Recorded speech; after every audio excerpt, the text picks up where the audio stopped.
Assalamualaikum warahmatullahi wabarakatuh. Alhamdulillahi wa kafah, wassalatu wassalamu ala sayyidina Muhammadinil mujtabah wa ala alihi wa sahbihi ahli sidqi wal wafa, amma ba'd.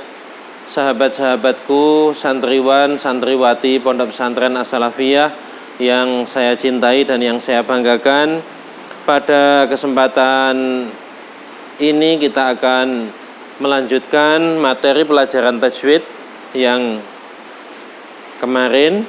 Pada pertemuan kali ini kita akan membahas hukum lamul jalalah, lamnya lafadz Allah, cara membaca lamnya lafadz Allah.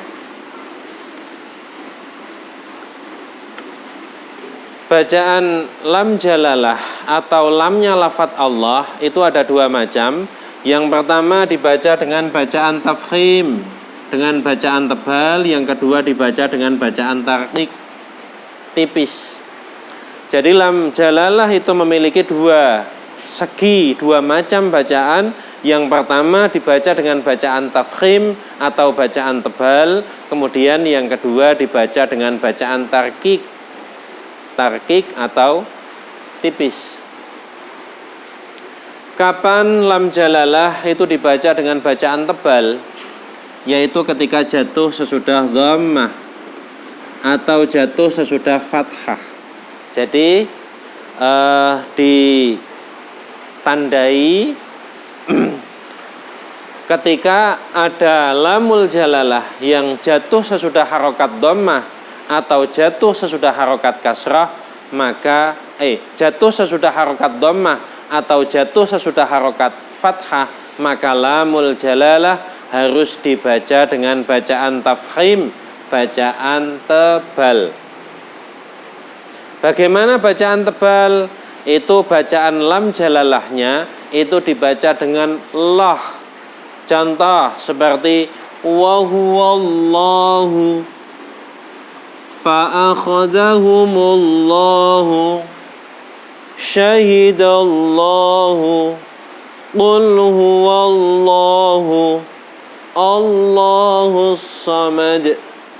Jadi pada contoh-contoh yang tadi kami tampilkan itu adalah lamul jalalah yang dibaca dengan bacaan tebal. Jadi membacanya lah. Qul huwallahu Allahus samad wa huwallahu fa akhadahumullahu syahidallahu. Dibaca dengan lah, dibaca dengan tebal. Tapi yang kedua adalah bacaan tarqiq atau bacaan tipis.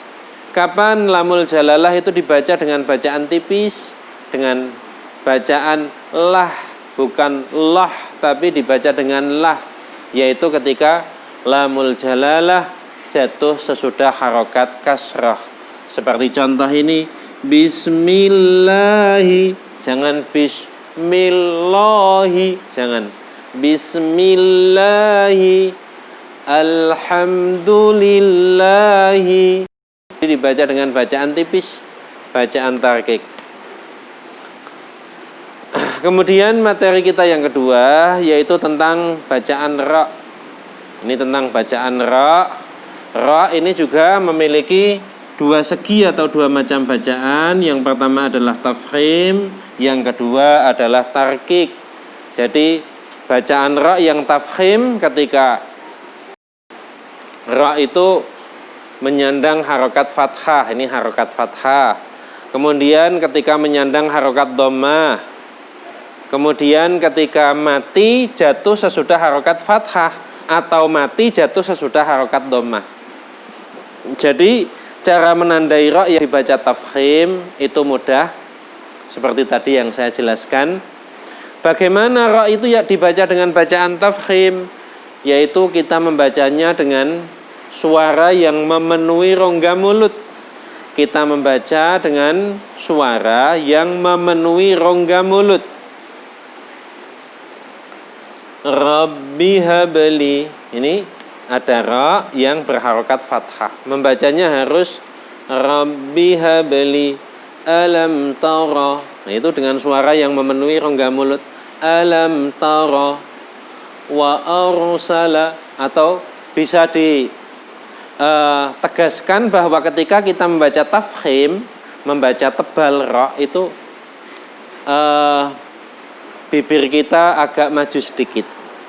Bibir kita agak monyong sedikit, agak mencucu sedikit. Itu bacaan tafkhim.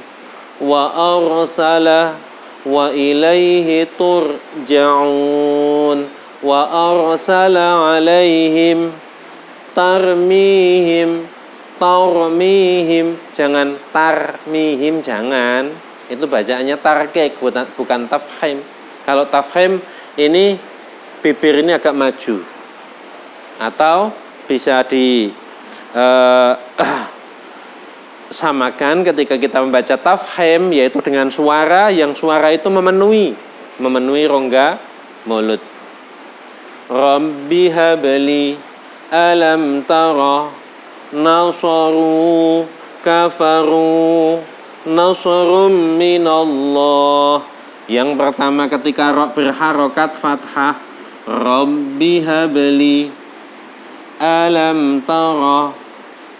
Kemudian yang kedua ketika, ini yang pertama, yang kedua ketika ra berharokat dhammah, nasaru kafaru, atau ketika ra berharokat dhammah tanwin, nasrum minallah, nasrum minallah. Kemudian ketika ra itu sukun mati, ra yang mati yang jatuh sesudah harokat fathah atau harokat dhammah. Wa arsala, bibir agak maju, jangan wa arsala, jangan.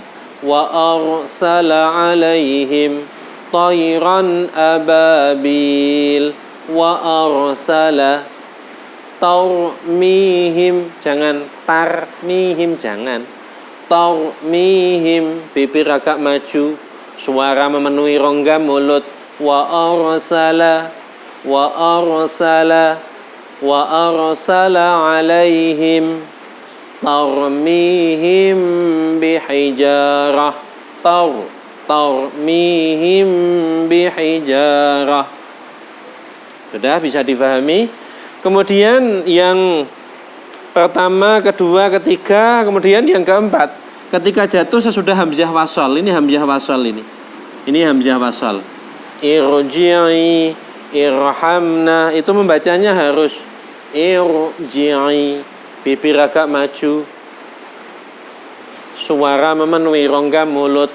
Irji'i, irhamna, irhamna, jatuh sesudah hamzah wasal. Irji'i, irhamna. Nah, membacanya harus gitu. Kalau tafkhim membacanya harus tebal, betul-betul tebal. Jangan membacanya irji'i, jangan.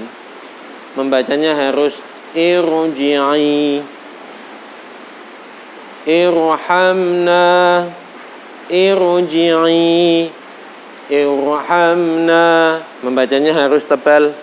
Kemudian lagi ketika ada apa itu ra yang jatuh sebelum, ini bukan sesudah, sebelum huruf isti'la, harful isti'la.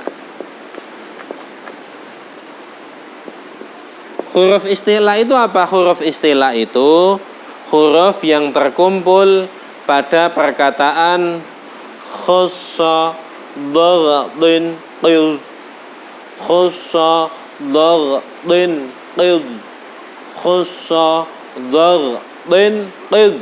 Huruf kha, kemudian huruf sa, kemudian huruf dha, kemudian huruf gha, kemudian huruf ta, kemudian huruf qa, kemudian huruf dha.